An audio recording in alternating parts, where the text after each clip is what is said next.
about 10 years ago now, as I was finishing up confirmation in my Protestant church, we were required to select a scripture verse to memorize and kind of take with us as we continue along our spiritual journey.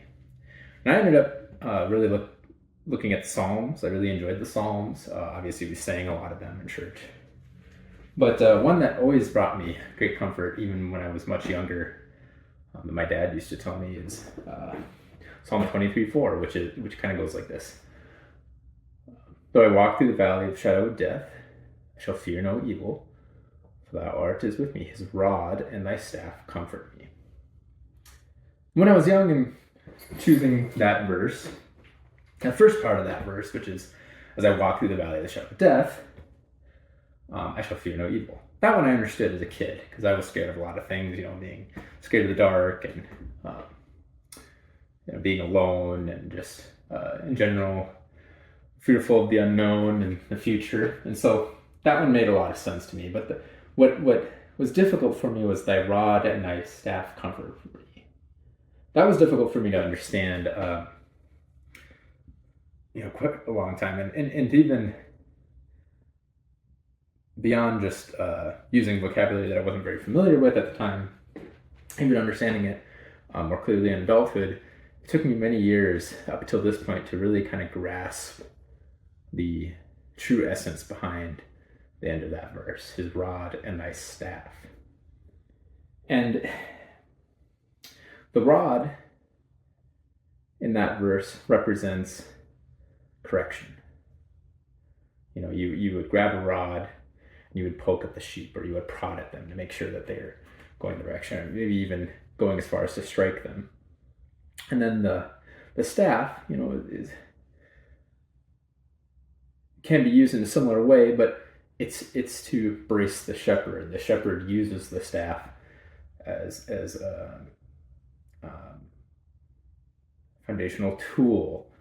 It's signifying. It shows where the shepherd is. It's an icon for the sheep to follow the shepherd.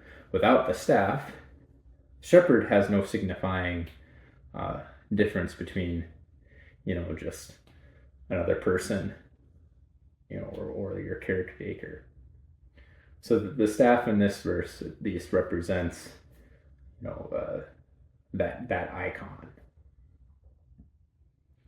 So when I think about the rod and the staff in my life, as an adult, I see the icon a lot. I see the staff. Just to see where I'm supposed to go, but I don't always get the rod. Not like I used to when I was a kid. And it's that correction that's really important, especially when you're an adult. To surround yourself with people that will correct you and be open to that correction and not being so defensive. I think a lot of people, they grow up out of college, high school, say, I'm done with grades, I'm done with exams, I'm done with homework, I don't need any more correction in my life. A lot of people have that attitude. And I always need feedback. For me personally, I really indulge in the feedback because it helps me analyze myself, make sure I'm going in the direction I want to go in the first place, and in the direction that I know is right. So, or maybe that is right, but I don't exactly know it at the time. So I really love working out. Having that scheduled responsibility throughout my day, keep myself accountable, but also my wife keeps me accountable. If I start getting fat, she says, you put on a little bit. And I'm like, well, and it's not even, at that point, it's not even a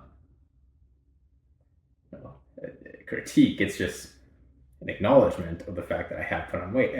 And sometimes that's even better than a critique, because an acknowledgement just shows that something's there, and then I can take that and say, oh, really? Well, that's actually farther away from where I want to be.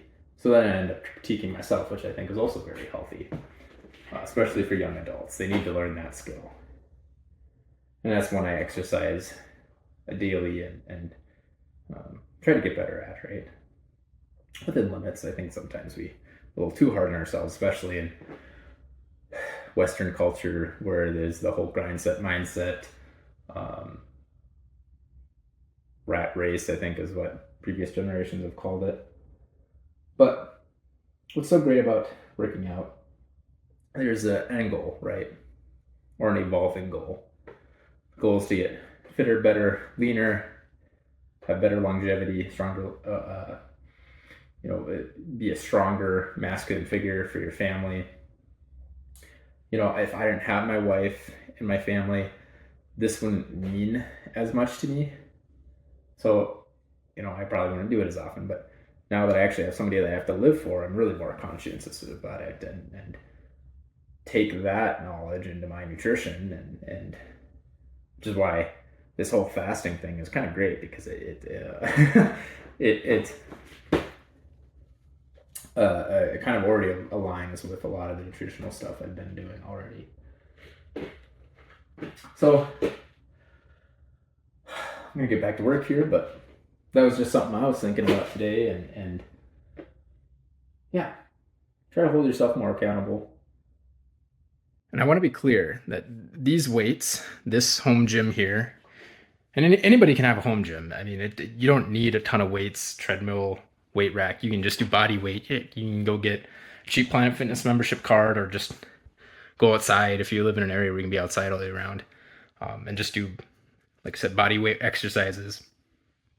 But specifically training in this capacity is the rod, right? There are other rods throughout our modern lifestyle, but I think this, especially for men and for women too, but especially for men, this is a place of accountability that immediately turns into correction if we don't follow the rules, right? There's no cheating our way out of getting physically trained and healthy. You have to follow the books. And so when I'm talking about the rod, this is what I'm getting at is the physical training. It's so important to